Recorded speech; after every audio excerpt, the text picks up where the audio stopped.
Morning. Good morning, everyone.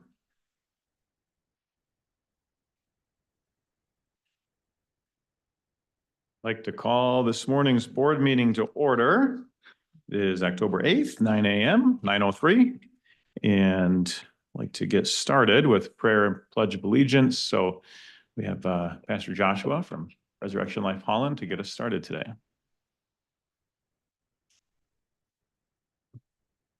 All right. As I considered what to share today, I was just thinking that it's getting close to the election and opinions get heavy. And I remembered the verse Jeremiah 29:7 says, "Also seek the peace and prosperity of the city to which I have carried you into exile. Pray to the Lord for it, because if it prospers, you too will prosper." And I thought that advice was given by God to a group of people that had been literally taken as slaves.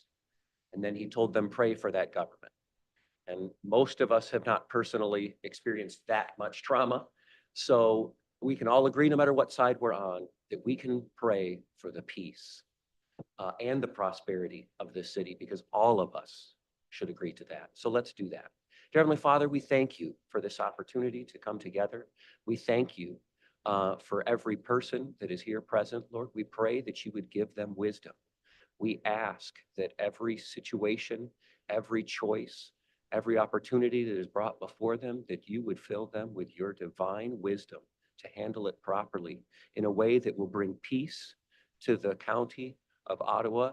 Lord, we'd also that would bring prosperity to this county, because we believe that you desire our peace and prosperity, and we know we desire it as well. We thank you for it.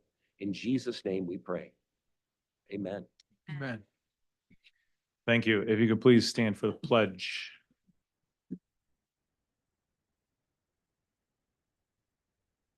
I pledge allegiance to the flag of the United States of America and to the republic for which it stands, one nation, under God, indivisible, with liberty and justice for all.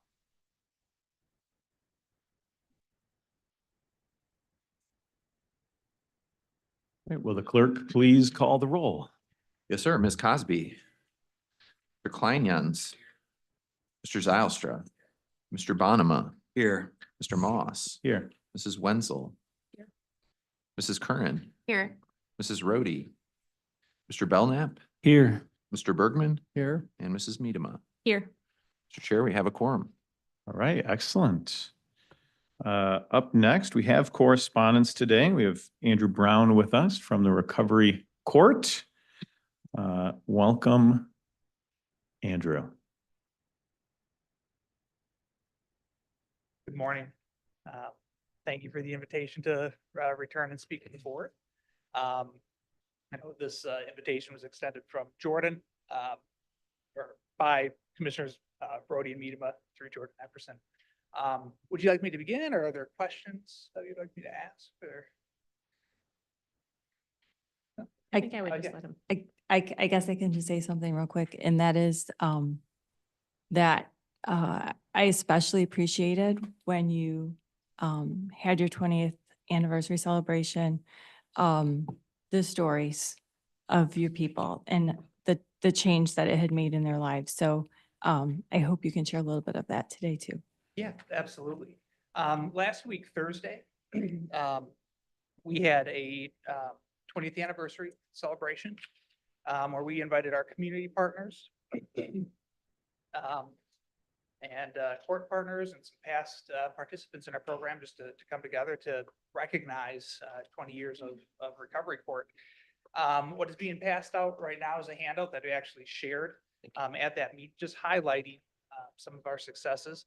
When I had the opportunity to speak with this board in September, when this board actually entertained the resolution acknowledging our 20th anniversary, which, by the way, thank you very much for doing that. I know that was a leap of faith to pass a resolution on a program that you really haven't gotten to hear much about.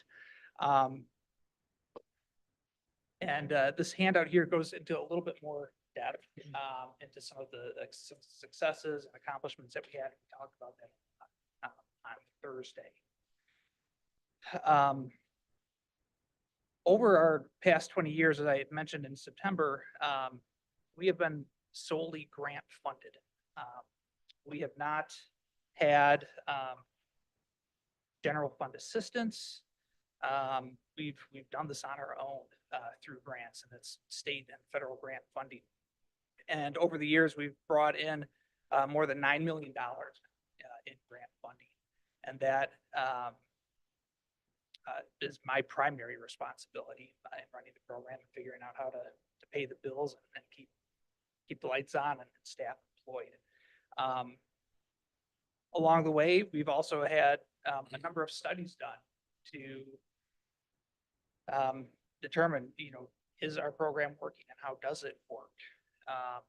And a 2013 study by Grand Valley State University concluded that participants in our program are 73% less likely to recidivate when compared to a similar group of people assigned to traditional probation. Most recently here, our 2023 annual recidivism rates were released by the Michigan SCAO, State Court Administrative Office. And that's showing a 25% reduction in recidivism. And when we take everybody in our program and we do a pre-post comparison, so what's going on with our participants 5 years leading up to their admission in the program, and then 5 years following the date of discharge, we see a 64% reduction in recidivism.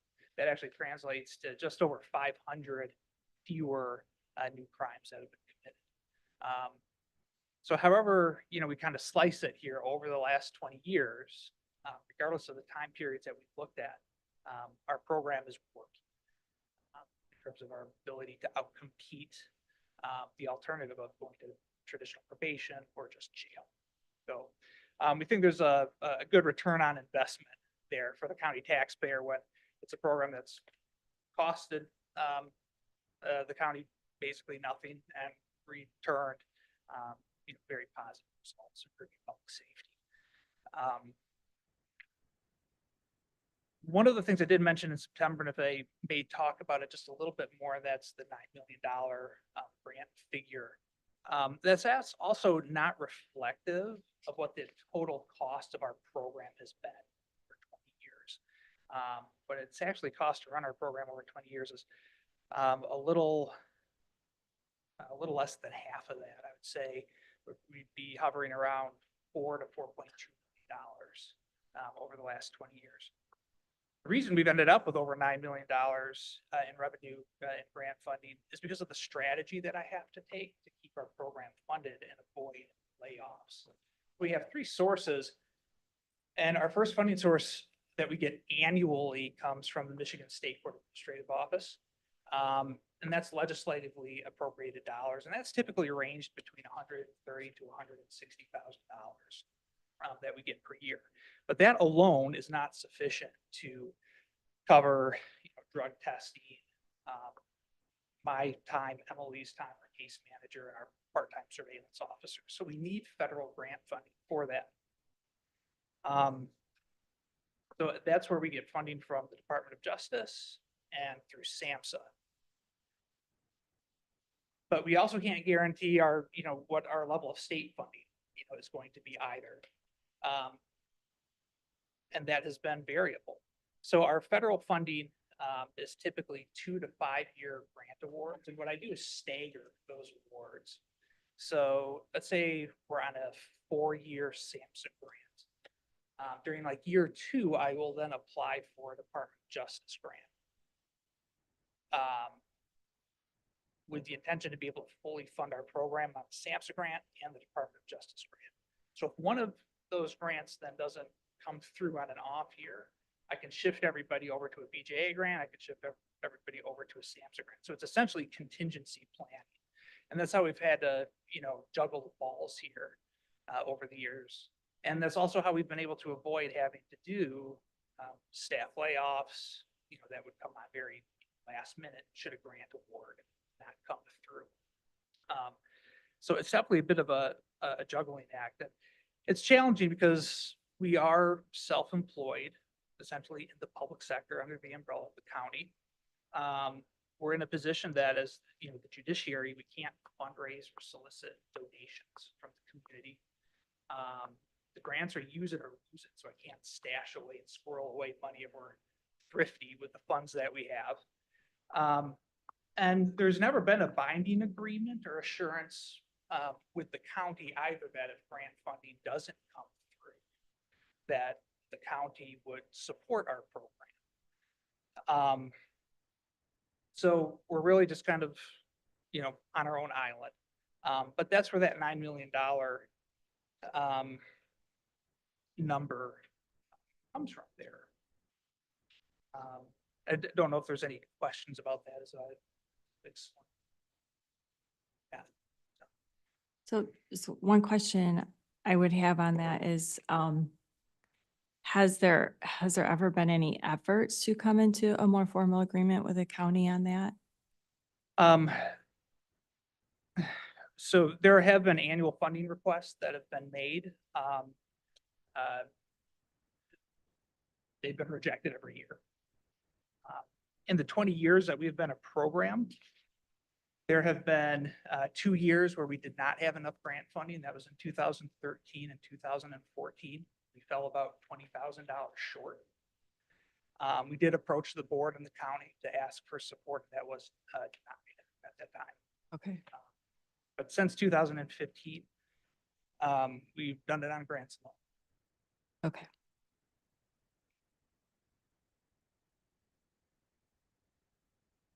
Well, Commissioners Rhodey and Medema, I know you had the opportunity to go to that event. Is there anything else that you wanted to share from that event or any other questions? One thing I really appreciated, and maybe Andrew, maybe you'll elaborate a little bit. I really appreciated hearing about the staff. I appreciated hearing from a couple of the people who've gone through the recovery program.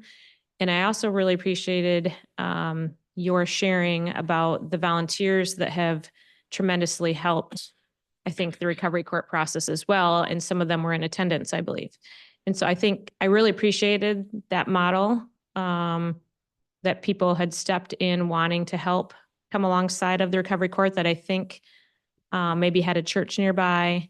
That was one of the volunteers, but it was really neat seeing how you were orchestrating, managing all the different aspects, but also the way that people were putting into the process of walking alongside of those individuals as well.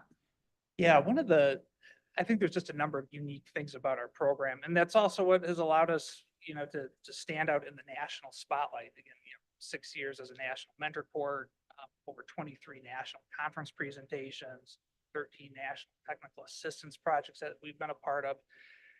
And it's because of just some of the great support that we have.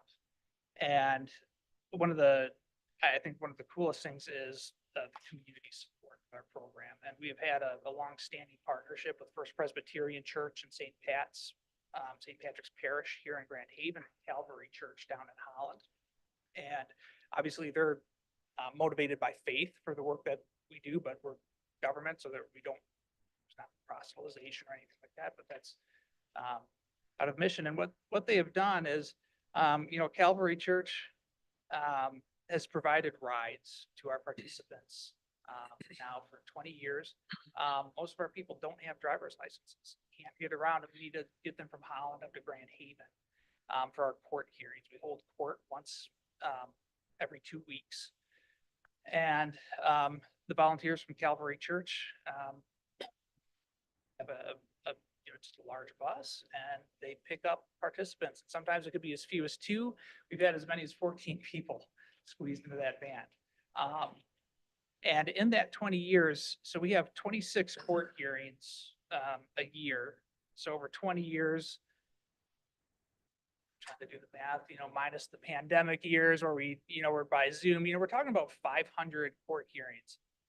They have not missed one hearing, and they're not compensated for their time, anything like that. And then the group of volunteers from First Presbyterian Church in St. Pat's host an event that's called The Gathering. They had been doing a jail ministry at the county jail, which was sort of a kind of like a listening, peer mentoring type session. And they decided, hey, we would like to do that in partnership with the Recovery Court community. And what they do is after our court hearings, is they host an event at First Presbyterian Church. It's kind of like a potluck. So they prepare just a kind of a light lunch. And it's a place where, you know, participants can go. It's a pro-social event where they can interact with court staff and people in the community and mentors in the community in just a more informal setting. And unique to that, the volunteers have been doing this since 2005. In the 15 years that I've been an employee here, I can think of only 3 or 4 times that they were not able to host that event. So it's just remarkable dedication. And same with the staff that we have. I mean, Emily and I, when we talk about recovery court, Emily and I as the personnel that run it, but you know, Emily was 17 years and myself was 15. And we've definitely had ups and downs over the years and the uncertainty of that comes with the grant funding. But we certainly show up to work every day out of a sense of mission, you know, and purpose. And I would say we're at a, you know, a point in our careers when we talk about that with, you know, 15 years under my belt, 17 years under Emily's, where we started our careers with the county. We'd like to finish our careers with the county. But we also, you know, you're at this tipping point of 20 years of being grant funded. And there's a higher risk for Emily and I to not know what our future may hold, particularly if we find ourselves in a reactive position. So those are things that, you know, we do you know, contemplate at this point in our careers more than we have. But we love what we do, and I think the results of the program will speak to that. And I just want to highlight too, one of the really neat things about your program is that in other models of helping people, you know, with addiction, you know, people go to treatment, they learn, you know, they're taught skills, and then they're really on their own to go home and execute them once treatment comes to a close. And what I really love about this model is that you walk through life with them for an extended period of time and help them implement those tools and give them hope, give them accountability. You believe in them, you love on them. And I just think that's really great. They're not on their own. So you really help them learn to be in their own community, to walk in their own life, and to implement, you know, the skills that they need to implement. And so I just thank you for that. Yeah, absolutely. You know, in our program, I should also note that our program is actually voluntary for the participants to join. And there is no real incentive to come into our program. Other than your life is going to get a lot harder when you're under our supervision. So there's really no legal incentive to come into our program. There's some very limited charge reductions that come from the prosecutor's office, but nothing that's, you know, substantive. Most of our people have significant criminal histories already, which are going to show up on job searches, things like that. So there's not a legal incentive to come in. And then people are volunteering to come into a program that is literally where the requirements are 5, 6, 7 times more than regular probation. They're coming in and they don't have a driver's license, but you have to randomly drug test 3 to 5 times a week. And you don't know what day, you know, we're going to assign you a color. You call into a phone line every day, and then you need to show up if your color is called. So you don't know. You have to get the treatment 2 to 3 times a week. You have to get up to Grand Haven for court. You still have to maintain employment. There's community service that needs to be done. There's so much more than regular probation. People are putting forth the effort to try to get better. I think that just shows that people do want to get better Yeah. too. Yeah, and when access to the resources, the opportunities are there, people do try. Doesn't mean they always succeed, but there is generally a sincere effort for people to want to try. And to that extent, we will help as best as we can. So One of the people shared that the reason why they felt like they were successful in this was twofold. One, I think they were finally ready. But two, they gave a lot of credit to comparing it to other programs they'd gone through, the other programs they had gone through. You basically went to this program, but then they were put into real life. So you first did the program, then you did real life, where the recovery court here in Ottawa County, you're doing real life at the same time that you're learning. And it's a longer process. And I think both individuals that shared mentioned that this one was much harder, yet it actually had fruit. Yeah, So- and what we encourage just from a philosophical standpoint is what we call a recovery-oriented lifestyle. And for people that, are more actively involved in AA or other type of, recovery support groups, they'll tell you addiction is really two things. One, it's a disease of the brain. Addiction just takes over these compulsive behaviors, but they'll also tell you that it's a disease of disconnection with other people. And to be in recovery and to be successful in recovery and sustain that recovery, it's being in community with other people that are walking the similar journey. And that's really what the point of our recovery, meetings, AA and things like that are in the community.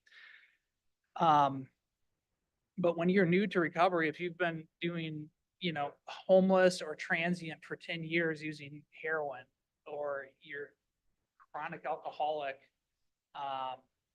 for 15 or 20 years, it's a huge shift in mindset just to those early days, of sobriety, and developing the skills to maintain sobriety. And then we're asking you to develop all the relationships, change every place that you go in the community, and start life over.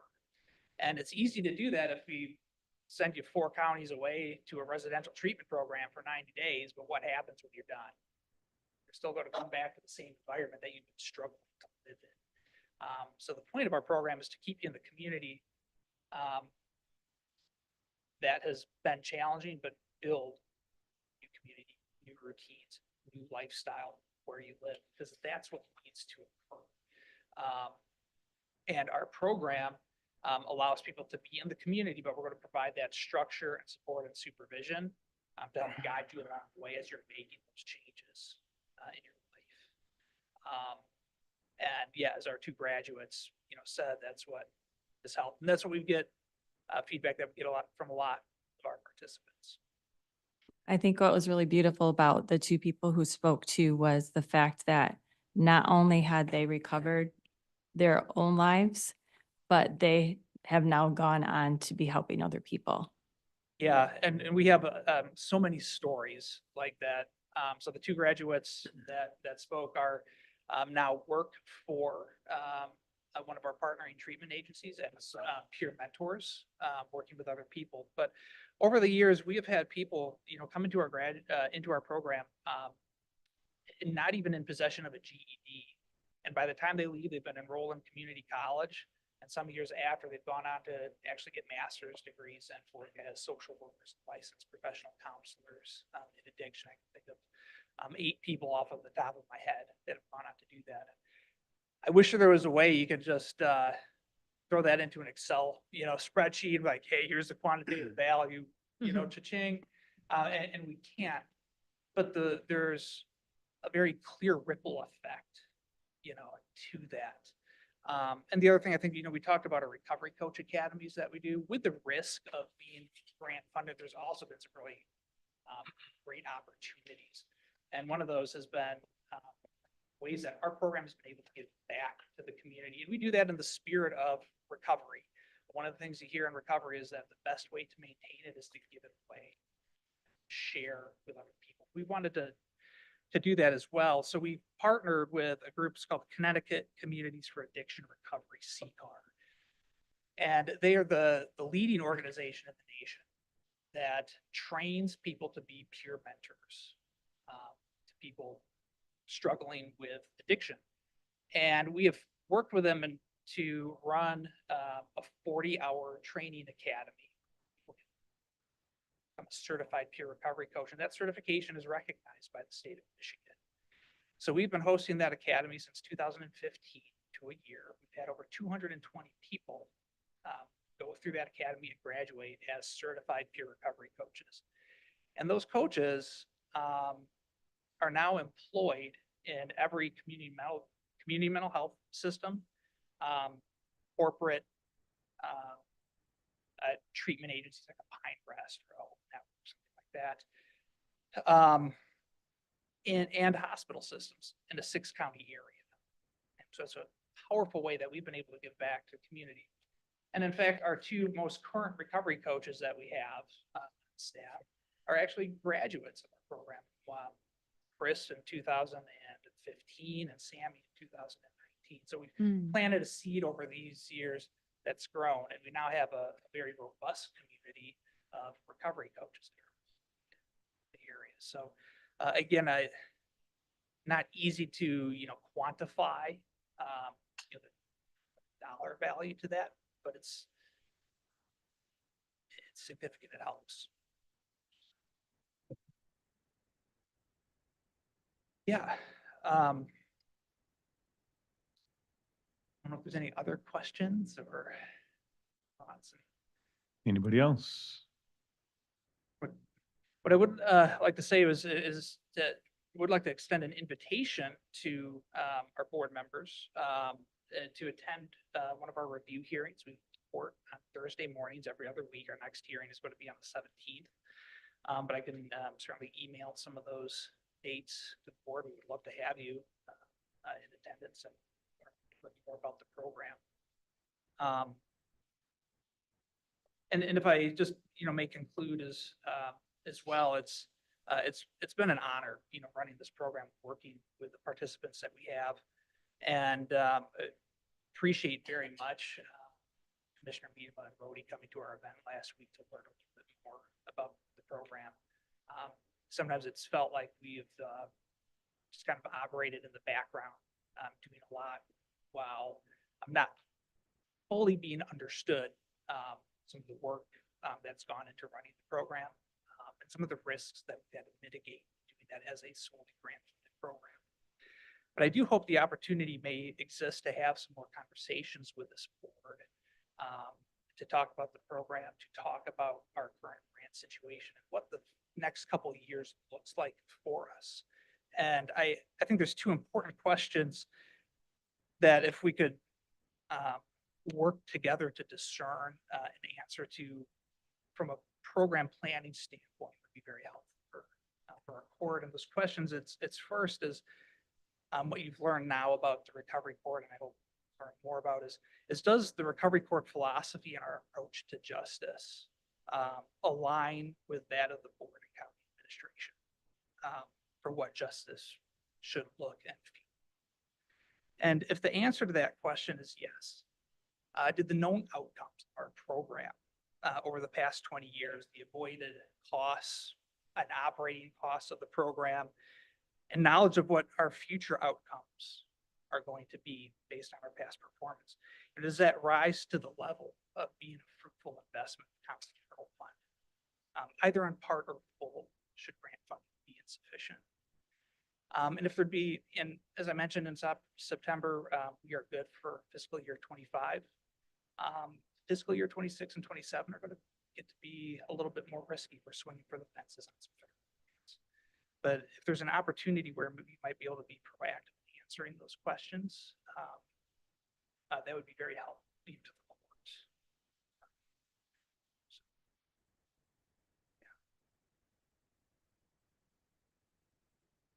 Don't have Okay. anything else. I will email you the dates for our upcoming review hearings. Thank you very much for the time. Thank you, Andrew. And thank you for everything you're doing for the citizens and for the county. Appreciate it. Thank you. And I would just also thank Judge Fine for all of that he's done over 20 years too. Absolutely. I will send on your regards. Thank you. All right. Some wonderful updates. Next up, we have on our agenda, public comment. This is the opportunity for citizens to come and address the board. You have 3 minutes to address your comments to the chair. And Mr. Clerk, do we have a list? We do currently have 5 people on that list, Mr. Chair. First is Barbara Lee Van Horsen, City of Grand Haven. Welcome. Just a reminder to introduce yourself and where you vote when you start. Barbara Lee Van Horsen, City of Grand Haven, and the Momentum Center. I have much to share and celebrate with you today. First, I'm very excited to share with you a significant milestone in our ongoing efforts to improve community health outcomes. I'm very proud that our research study on the impact of the Momentum Center for CMH consumers has been published in the renowned peer-reviewed journal, Global Journal of Community Psychology Practice.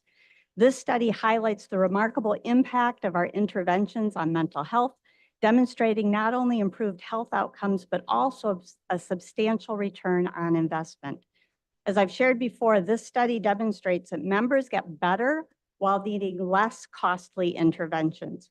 Indeed, it shows a return on investment of $4 for every dollar we receive from the millage money. This result is a testament to the efficacy of our approach and the dedication of our team. It underscores the value and efficiency of our programs, making a strong case for continued and increased support. This study was a collaborative effort, and I would like to acknowledge the contributions of our co-authors, Dr. Travis Andrews from Then Atlas and Dr. Gloria Lee from Michigan State University. Their expertise and insights were deeply invaluable to the success of this research. We're also deeply grateful to the Grand Haven Area Community Foundation, whose generous grant funding made the research possible. Their support has been instrumental in advancing our mission and enabling us to conduct such impactful studies. I'd like to emphasize the significance of these findings for our community and beyond. The evidence presented in this study not only validates our efforts, but also provides a robust framework for future initiatives. As we move forward, I hope we will be able to leverage these insights to further enhance the health and well-being of Ottawa County.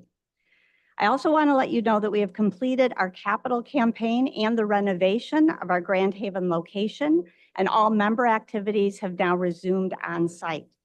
Please stop in and see what we've been able to accomplish with the help and support of our community donors and the incredible work of West Wind Construction. We will be hosting a celebration later this month for everyone who donated to the campaign, and I would like to extend my personal invitation for you, our county commissioners, to join us as well. I've brought details with me and I will leave them for you.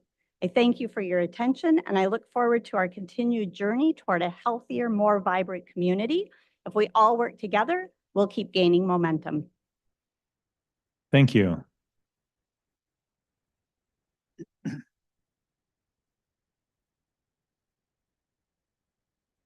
Number 2 is Sheila Detloff, Holland Township.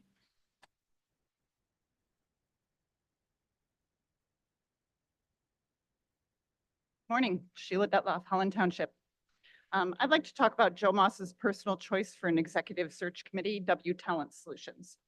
First, I'd like to give Joe and Sylvia credit for finally reversing their stance against DEI. As we all know, Joe and Sylvia have rejected grants and poo-pooed initiatives because the grantee or their second cousin once removed made a brief mention of DEI on their website, but not anymore. The W Talent Solutions website features information about diversity and inclusion on no fewer than 12 of its pages. In an article authored by Ashley Ward, she touts a tool they use that supports DEI initiatives. In another article, she writes, quote, "Creating genuinely inclusive workplaces requires more than just checking boxes or paying lip service to diversity and inclusion. It requires a concerted effort to challenge biases, address systemic barriers, and foster a culture where all individuals feel valued and respected. By prioritizing diversity and inclusion, organizations can unlock the full potential of their workforce and create environments where everyone can thrive," unquote. And last but not least, in Ashley Ward's presentation to the Executive Transition Committee on October 1st, she mentioned their DEI compliance efforts and included a slide that showed that increasing diverse candidate pools was one of their core focuses. So congratulations, Joe and Sylvia. They say people can't change. If you're not careful, you might actually get inducted into the woke rainbow mafia mob. Second, I'm among the many wondering just what W Talent Solutions is going to cost me as a taxpayer. If there's a contract, you haven't revealed it, which, as my daughter would say, is sus. What is it that you don't want us to know? If there isn't a contract, that's perhaps even worse. One has to wonder if the reason that the cost has not been revealed is because, as Joe Moss likes to say, he's willing to pay a premium to achieve the desired outcome. The question is, what is his desired outcome? I have some thoughts on that, but I'll save them for the next time. Thank you. Number 3 is Rebecca Patrick, Allendale Township.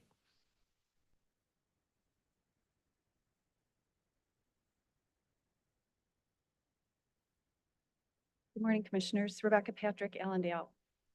I'm commenting this morning on the recent actions of the Special Committee for Executive Transition. In the last week, the Ottawa Impact majority on this special committee voted to select W Talent Solutions to provide executive recruiting services for the position of county administrator. The cost of these services will likely be in the tens of thousands of dollars. As far as the public knows, the committee hasn't listed specifications for these services, nor has it provided an estimate of what these services will cost. Also, as far as we know, the special committee hasn't sought competitive bids for these services. We have no information about the vendor's experience in recruiting for municipal government experience or positions. Commissioners, your constituents wouldn't purchase so much as a refrigerator this way, let alone select a vendor for a contract worth tens of thousands of taxpayer dollars in a hugely important matter. Common sense dictates that we need written specifications, a competitive process, a cost, and an explanation. This meeting would be an excellent time to explain to the full commission and the public why these important elements are missing. Thank you for your time. Thank you. Number 4 is Ronald Seif from the Department of Agriculture. Morning, Commissioners. I'm Ronald Seif from the Urban Agriculture Initiative, which is a pilot program from the Farm Services Agencies. I live in Grand Rapids, but the local administrative areas are 6, 3 of the wards of Grand Rapids, 1 in Ottawa, and 1 in Muskegon, and East Grand Rapids and Kitwood is the 6th. Actually, Andy Rosenthal is the vice chair of our committee from the 8th farms here. And actually the meeting tomorrow, our quarterly meeting, I'm getting ahead of myself, is going to be tomorrow at his facilities on James Street, 1 to 4. The public is welcome. So urban agriculture consists of agroponics, hydroponics, community gardens, beekeeping. And so once again, Grand Rapids is privileged to be one of 15 pilot programs in the country with the intent of having local produced farming. Because of COVID, certainly showed the lack of transportation, that the grocery shelves were empty, and this could happen again with the electromagnetic pulse, EMP, which has been in the news lately. So we are, with the grants and the loans of the Farm Services Agency, are trying to get people involved. Now, the Farm to School program is another program. And of course, World War II, that was used very much. And it's opportunity for high school students to use their leadership skills in managing these farms, school farms. I don't know of any in Holland or Ottawa, but in Grand Rapids there are. And with all the space available with the schools, it's certainly one of the objectives to get more students involved. The chairperson of our committee is Liz Visser of Landford Farms in Grand Rapids. And I do have some literature to give also.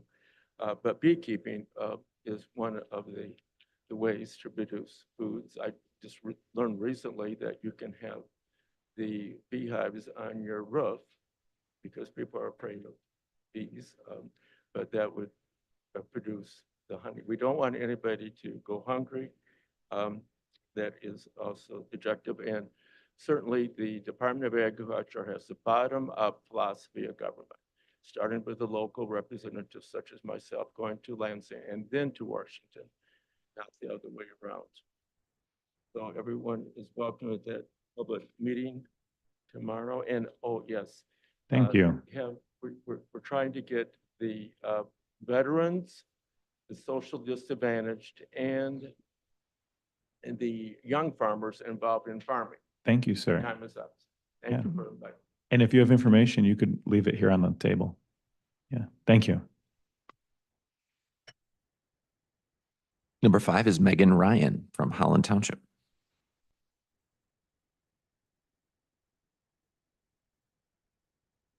Megan Ryan, Holland Township, District 4. There are not many things about this board's majority that I appreciate, but there are 2 that I want to highlight today. First, I appreciate your commitment to public comment at regular board and committee meetings.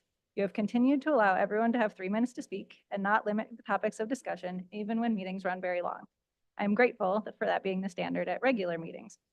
However, your choice to have the Executive Transition Committee meeting continue to recess rather than end is hampering the public's ability to comment on this important process. Despite 3 days of meetings, the committee has only had 1 period of public comment. At the end of the September 30th portion of the meeting, Chair Moss said there would be public comment the next day, but instead he asked for another motion to recess on October 1st without offering another opportunity for public comment. Whether your intention was to stifle public comment or not, that is the effect this action is having. Please don't drag out the entire administrator search as one long committee meeting with only 1 or 2 total chances for the public to comment to that committee. There are other parts of the administrator search process that are also problematic, but others have covered those. The second thing I'm thankful for today is that this board voted for a budget that restored funding for Ottawa Foods Coordinator. Not only that, but the majority didn't try to take credit for its restoration. You didn't even use that information to try to deflect the concerns about refusing the infectious diseases grant. You just let it quietly pass in the 2025 budget. Whether from ignorance or your own motives, I'm not sure. But I appreciate the result and look forward to seeing Ottawa Food serving the community again. Thank you. Thank you. And those are all the registered public comment we have, Mr. Chair. All right. Is there anyone else in person who would like to give a public comment?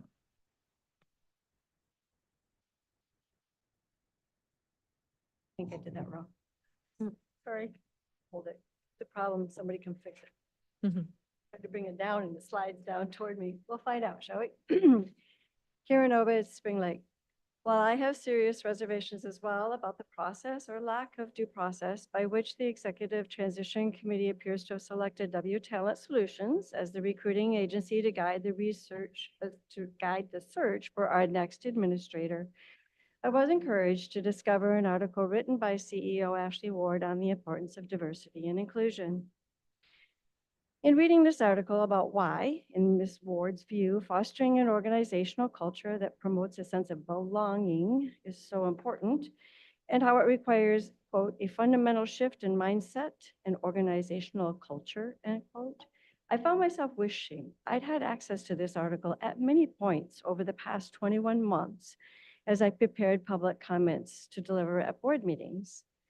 In her article, Ms. Ward laid out her argument in support of implementing diversity and inclusion in the workplace and fostering it in organizational culture by pointing to how encouraging diversity of thought leads to, quote, more robust problem solving and better decision making, end quote.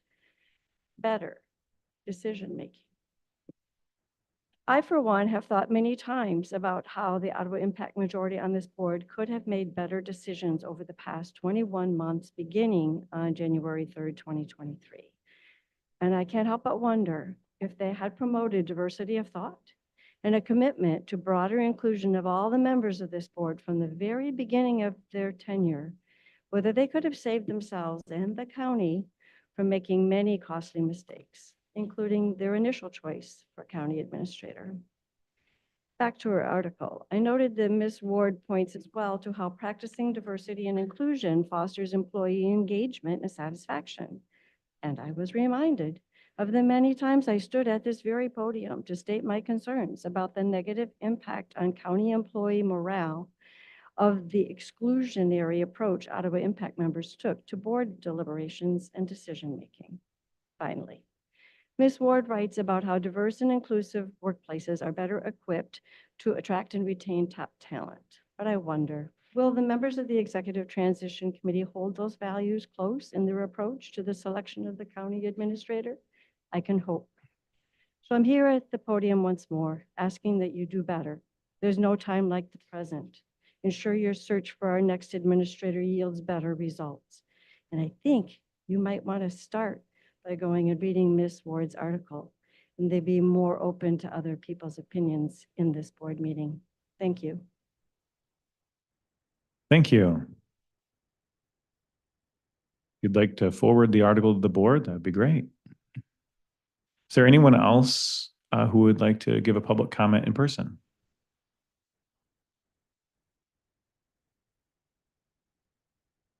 Okay, there is a second opportunity for public comment.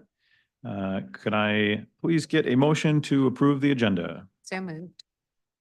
All right, any discussion? Mr. Chair, Commissioner Zylstra. I'd like to make a motion to add to the agenda a discussion item relating to the work of the Executive Transition Committee today. I'll second that. I'll Right. second that. There is a motion with a second to add to the agenda a discussion item.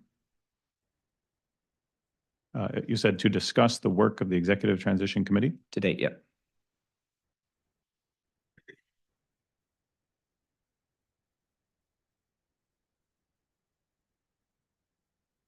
Okay. All right, there is a motion and a second. Let's go back to Commissioner Zylstra. Do you have any comments on the motion? Sure. Yeah, no, I think there are, at least in my mind, serious questions about, the selection process for the executive search firm and, whether that process may have violated our purchasing policy. So I'd like to have that discussion and kind of get Okay, some Commissioner- feedback from fellow commissioners on that. Right, as I had explained via several emails with you, the Executive Transition Committee is still performing the functions that the board has Again, requested that it do. We do have a duty of oversight and, And that's so why it's. We do have, right, so we do have a motion to add to the agenda a discussion item to discuss the work of the Executive Transition Committee today, To date, to date, yes. to date. Okay, Yeah, I would like to add, Commissioner That- Bonema. I'm not excited about what appears to be another no bid contract. I'm looking at this Commissioner thinking that we Bonema. are currently unable to offer attractive terms. We're not going to get access to the type of candidates that we could if we were able to offer more than a year. And this process, the way that it's being handled right now, looks to be something that may have to be completely redone with a new board. And with us less than 90 days away from the new board being seated, I don't want to see this type of mess be handed to the next board. Thank you, Commissioner Bonema. We are talking about the motion. We're not having a debate on the merits of what Commissioner Zylstra wants to add to the agenda. Does anyone have any other comments on the motion itself, on amending the agenda? Commissioner Rhodey. I guess I would just state that we, as a board, sent the handling of this situation onto a committee, and that's where it belongs. So continuous oversight of the work of that subcommittee is not really appropriate to be on this agenda. I would totally disagree with that. I think we should have a possibility of our input. And therefore, I think that that's part of the reason why we're having this discussion, why we need this on the agenda. We need to be able to discuss this. So that's the reason it's on the agenda, that we're asking for it to be on the agenda. We're not discussing it right now. We're asking to put it on the agenda so we can discuss it. It wasn't on the agenda today because it wasn't time, and it hasn't come back from the committee yet. So if, the committee itself has sent many updates to the full board as the full board agreed, and has had one-on-one discussion if there were questions. At least one commissioner was not willing to have that or set up a discussion or have a phone call to discuss these things. So we'll go to Commissioner Kleingens. Did you have something? I would just like to point out that, yes, while that that resolution did pass out. That was not a unanimous vote by any measure, so it would be a wise policy to do a check back. And I guess as far as like regular updates, like I got your email this weekend, did I miss more than that? Because I have the one. You did, yes. Oh, Yeah. well, You I will check your inbox. double check. Okay, well, I just one- we're not going to continue to debate the substance of what you would like to put on the agenda, Commissioner Zalstra. I'm not debating the substance. I just want Oh. to address the word appropriate because I think, Hmm. as Commissioner Bergman said, I think this is very appropriate. We as a board have the obligation to do oversight, especially of our own work, right? And if we were to wait until the process is over, I think that we will not have done our job. So having, as Commissioner Kleinsen said, a continuous check-in makes a lot of sense and is very appropriate in my mind. Yeah, As a board, and I understand that, we can have phone calls, but that's not the same as a board discussion because we act as a board, not as individuals. So. that's very true. Yeah, Commissioner Miedema. I guess one suggestion to make, I'm wondering if the list of questions that you're gathering, if you could maybe send them and then we perhaps could put something on an agenda for a future date. I do believe the information that's been given has all been on the meetings that we've had.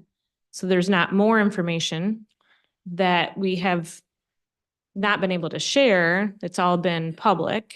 And I think Chair Moss had sent an email, putting the video links in there and making sure that people are aware, but there's not any other information that's ready. But I guess if there are questions that we could gather information for to bring forward, I think that would be very appropriate for the whole board to have another update, so that we have time. If there's things that maybe are not, I don't know if you're asking questions that maybe you haven't had answered. I appreciate that. I mean, I guess when I said at the beginning, we have a question about whether this did or did not violate purchasing policy. In my mind, I believe You you've know. already heard an answer on that from both legal counsel and the I have not heard the administrator. answer from legal counsel.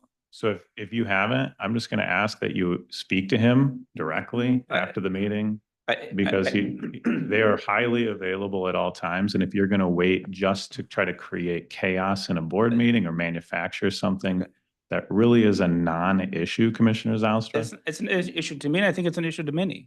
I believe that we can ask those questions during a commission meeting. Okay, absolutely. Yeah. Or you could avoid manufacturing chaos by just asking the simple Believe it's question. manufacturing Chaos, Mr. chaos. Chair. This is not chaos. This is asking questions I'm going in to a call the civil way. question, Okay, Mr. well, Chair. we haven't called the question, so let's go Before to we the do, clerk I'd for a like to know, vote. is there a Mr. Bonner, contract? I called the question. Let's go to the clerk. So the For a vote on the vote. call to question. Mr. Bergman, We're, Yes. Mr. Zylstra, Yes. Mr. Bonema. Yes. Mrs. Wenzel. I wanted to ask real quick, can you clarify what I was listening to them and then I. This is a vote on the call to question I'm to sorry, vote yes, on the yes. amendment. No, no. Sorry, my problem. fault. Good, you're good. Is that a yes? Oh, Oh, Mrs. just Meadam. stopping can discussion. I say, no, we are in the not a middle of vote on the voting. call the question because we didn't get a second on that. I know that Commissioner Bergman asked for the question to be called, but we didn't have a second on that. Will someone please, is there a I'll second. second? All right, Then I'd like to Commissioner, retract my vote and make that a no then. Okay.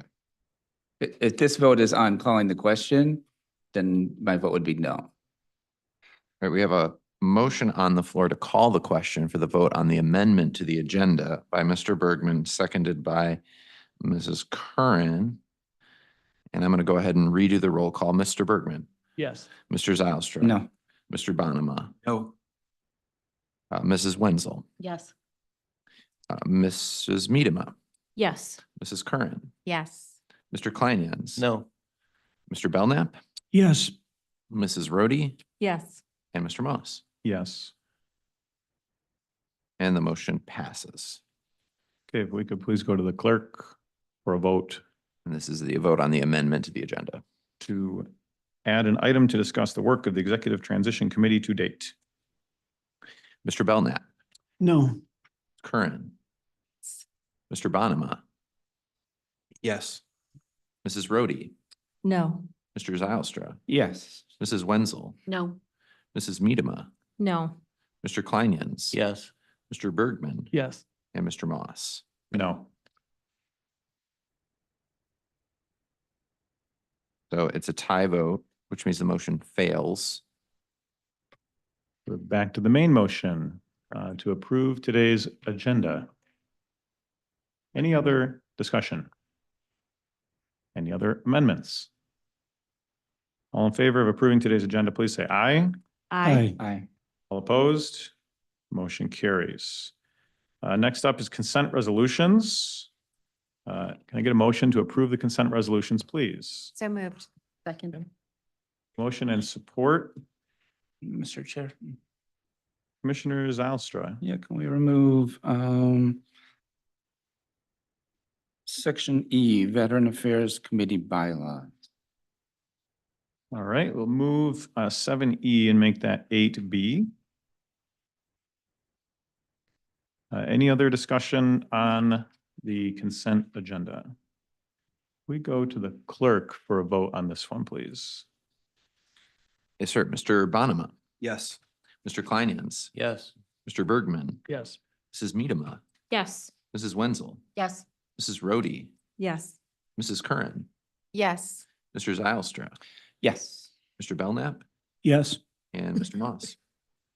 Motion passes. All right, excellent. Next up, we have our agenda and action requests. And first up is Brian with the 2024 Ottawa County Apportionment Report. Welcome.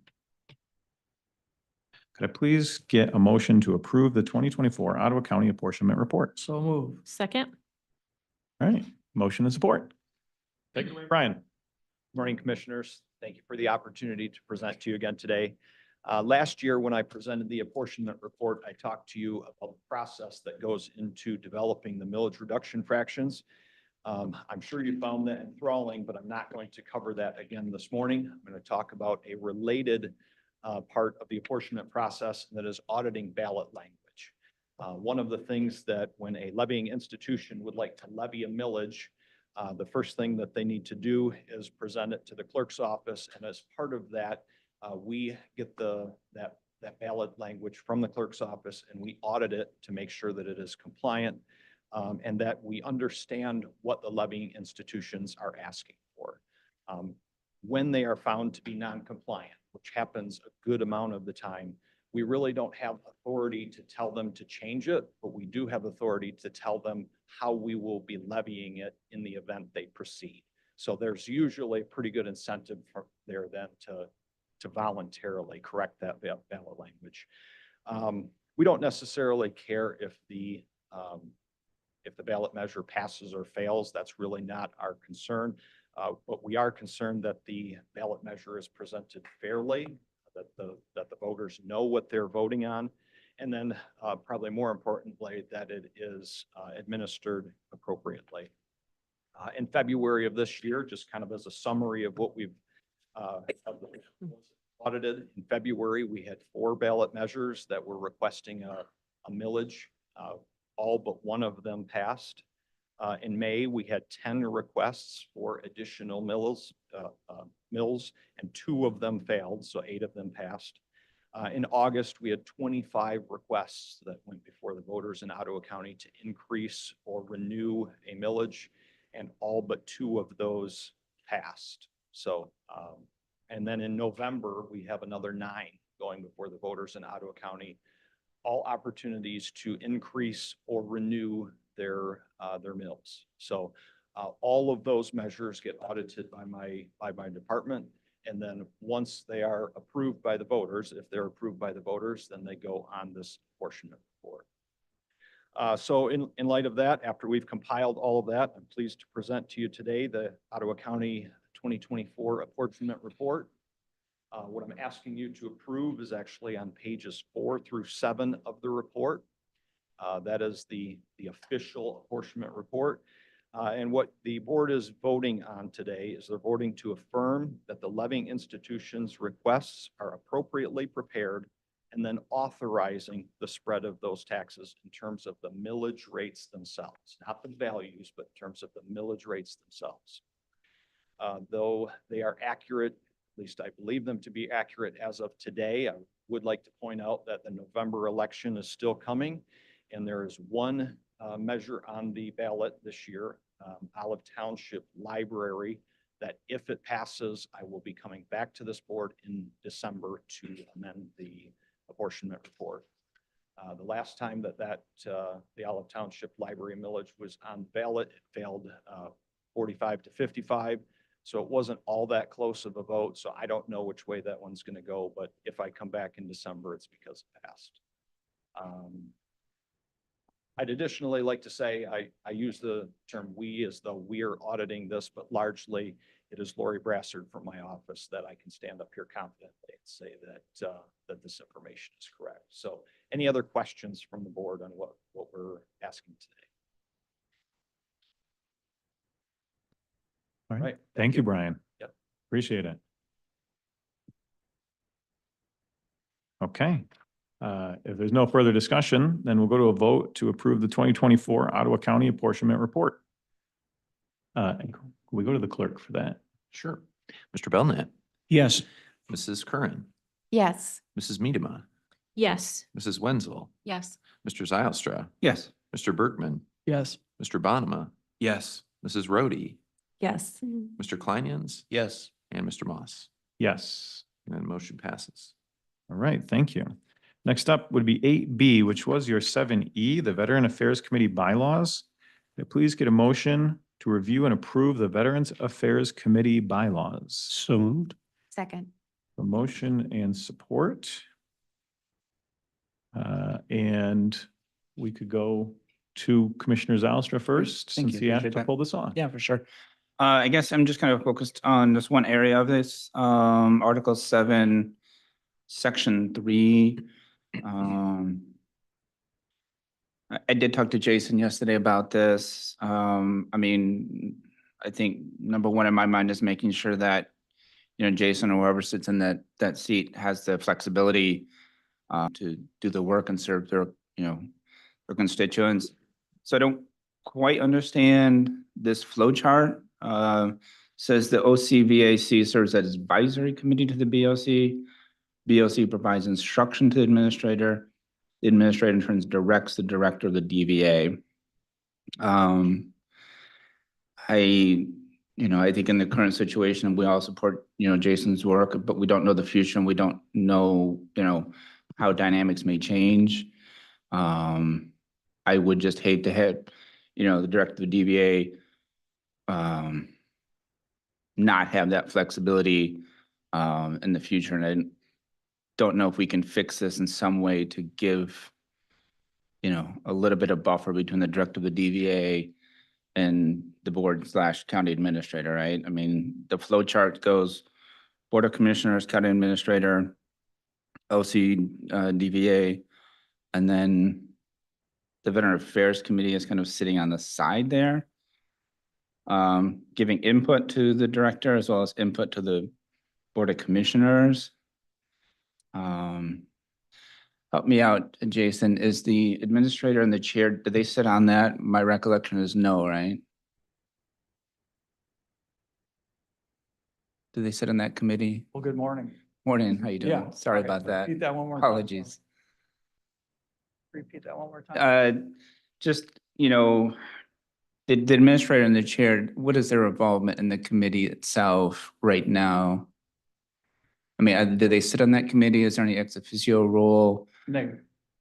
I don't know, maybe, I thought I had was to have them be part of that committee so that, they would be informed, they could inform the committee. But this word about directing the director, I don't know, it doesn't sit entirely right with me. Because I think that you should have the autonomy to kind of, do what you need to do to serve your constituents.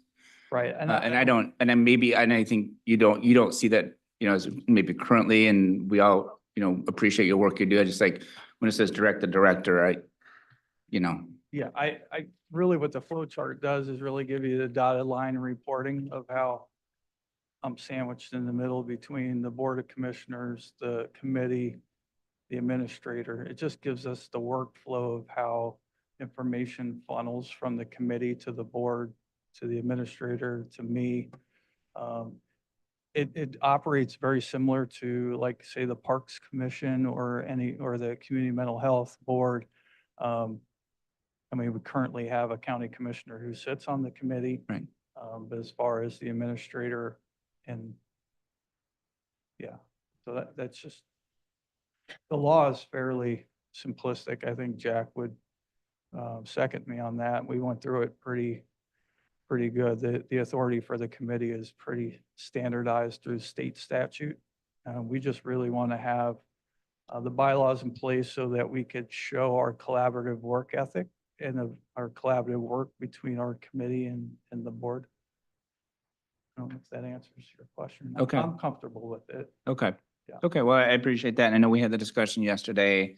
I just didn't know if there's anything, I don't know if we have the same language for the parks where the administrator directs the parks director. I don't necessarily think that that's the case per se.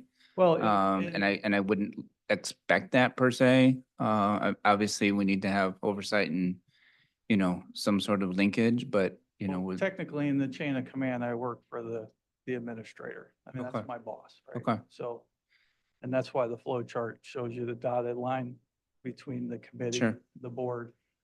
But I do report to the county Okay. administrator. okay. Well, I appreciate that, and I just Yeah. want to make sure that, if you feel comfortable with it, that, Yeah. we'll kind of go from there. So. Thank you, Jason. You're welcome. Thank you. Appreciate it. All right. Does anybody else have any questions? All right. Thank you for coming. If we could go to a vote to approve, let's see, one moment. To review and approve the Veterans Affairs Committee bylaws, we'll go to the clerk. Sure. Mr. Bergman, Yes. Mr. Zylstra, Yes. Mr. Belknap, Yes. Mrs. Curran, Yes. excuse me, Mr. Kleinans, Yes. Mrs. Rhodey, Yes. Mrs. Medema, Yes. Mr. Bonema, Yes. Mrs. Wenzel, Yes. and Mr. Moss. Yes. And the motion passes. Great. Okay. Up next, we don't have any specific committee reports today, so we're going to go to number 10, public comment. Is there anyone present who would like to provide a public comment? Do we have any online? Anyone? Oh, I'm sorry. We have someone in person. Welcome. Sheila Detloff, Holland Township. Chaos. Chaos is meeting before you take office to make decisions that the rational members of the board aren't privy to. Chaos is attempting to rewrite a resolution to fit your desired outcome. Chaos is attempting to fire the health director and replace her with an unqualified political crony. Chaos is firing 2 administrators within 15 months. Chaos is hiring an unqualified, inexperienced friend of a friend who meets only one of the criteria for the job. Chaos is taking actions that result in numerous lawsuits against the county and against you personally. Chaos is taking actions that cost the county well over $1 million taxpayer dollars that could have been spent on services instead of lawsuits, settlements, and lawyer fees. Chaos is starting work with an executive search firm without complying with policy on competitive bids and apparently without even a contract. Chaos is talking over and belittling your fellow commissioners when they try to engage you on a subject in good faith. What chaos is not is Commissioners Zylstra and Bonema and Bergman asking to have their questions answered about an issue that the board is tasked with according to board policy. Thank you. Is there anyone else in person who would like to address the board? Welcome. My name is Dave Barnowski and I vote in Port Sheldon Township.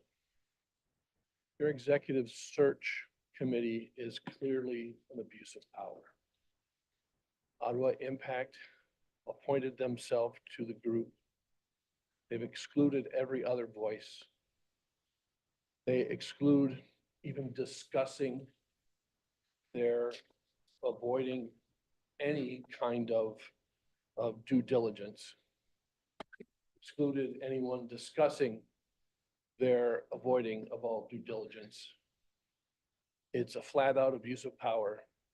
And everyone who is doing it, all of the people who are supporting it should be ashamed of themselves and should be turned out of power. Thank you. Is there anyone else who would like to address the board?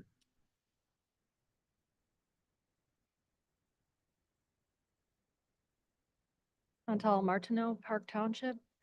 I'm also disappointed that you didn't pass the motion, Doug Zylstra's motion to discuss the committee's work, the executive transition committees.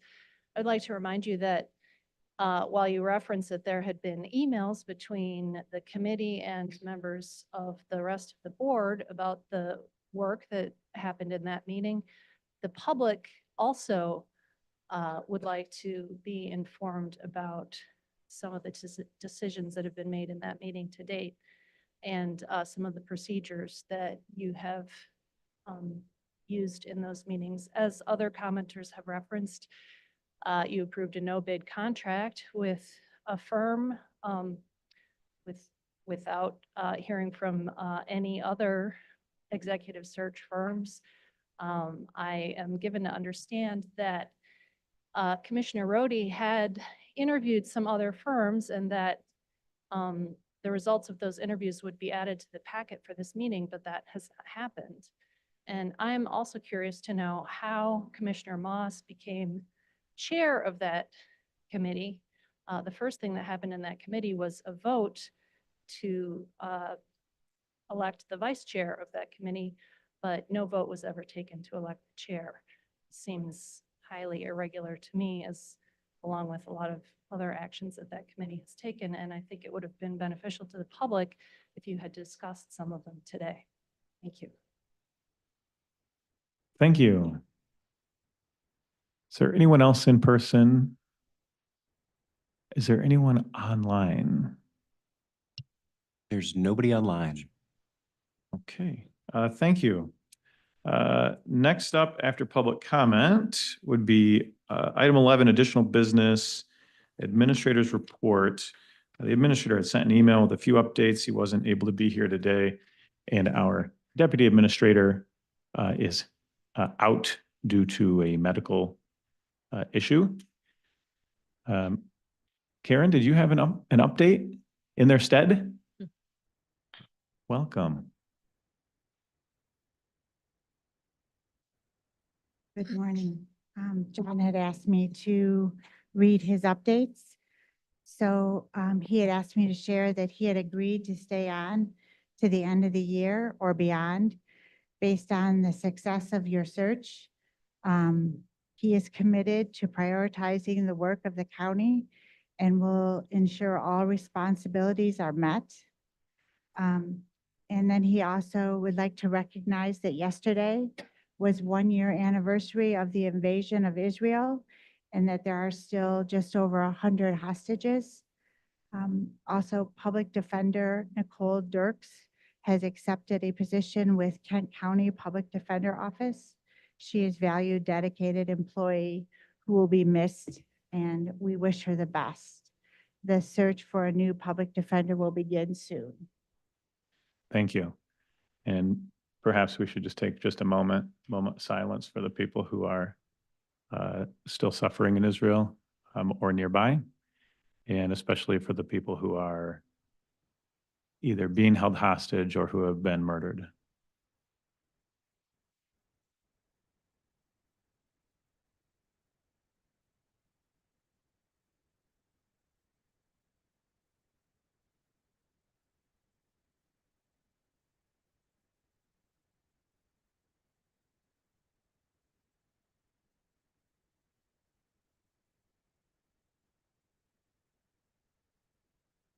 All right, thank you.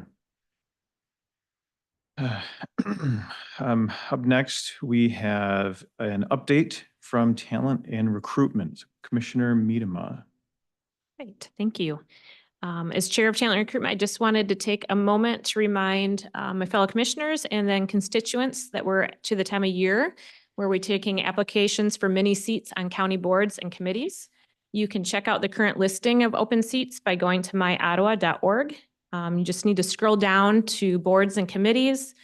Then under board appointments, click on to view open board or committee seats, click here. If you've never applied to be considered to serve on a county board or committee, you will first need to create an account. Otherwise, you can sign in with the email address and password that you used previously to set up an account. Current boards and committees that are seeking applications include the Agriculture Preservation Board, Ottawa County's Building Authority, Community Action Agency Advisory Board, also known as OCA, Ottawa County Community Corrections Advisory Board, Ottawa County's Community Mental Health Board, Comprehensive Economic Development Strategy Committee, the Economic Development Corporation and Brownfield Development Authority, the Groundwater Board, Housing Commission, Land Bank Authority, Parks and Recreation Commission, the Road Commission, Veterans Affairs Committee, West Michigan Airport Authority, and West Michigan Regional Planning Commission. For applicants wanting to determine if their application was transmitted successfully, I would encourage you to take a look within the My Applications tab. You just need to check the status column to ensure it reads submitted. And then from there, each applicant will receive a communication from the administration office. Each applicant that meets the specific criteria needed to serve on that particular board or committee will be contacted to schedule a short 10-minute interview with the interview subcommittee. That subcommittee then will make a recommendation to Talent Recruitment Committee, and then it will proceed on to the full Board of Commissioners. After the final vote by the full Board of Commissioners, the admin office will reach out to each applicant to let them know if they were approved or not. So you will hear one way or the other. And again, just a big thank you to the many constituents of our county that give of their time and talents to serve the people. And if you have any questions, please don't hesitate to reach out. So thanks for letting me share. All right, thank you very much. Last up, just very briefly, I have a quick update. So regarding the search for a permanent administrator, as there's been some discussion, the Executive Transition Committee did begin that process. Is in reference to a question during public comment, the resolution to establish that committee actually determined the chair. So there was no other vote. It was voted on by the board. The committee has reviewed a lot of information and the videos are all public. And so you can view everything the committee is doing. So I'd highly encourage people to watch those videos. The committee has engaged a firm called W Talent Solutions, which was also mentioned today. And they are performing, an independent third-party process, and the committee is leaning on them and leveraging their expertise in the field. There is, regarding the contract for W Talent Solutions, there is a contract and it's going through the normal and typical process that a contract goes through. It comes from the vendor and goes through legal to be, looked at, and then goes back to the board. There is a $5,000 retainer fee, and then that would be rolled into their typical fee upon a successful search.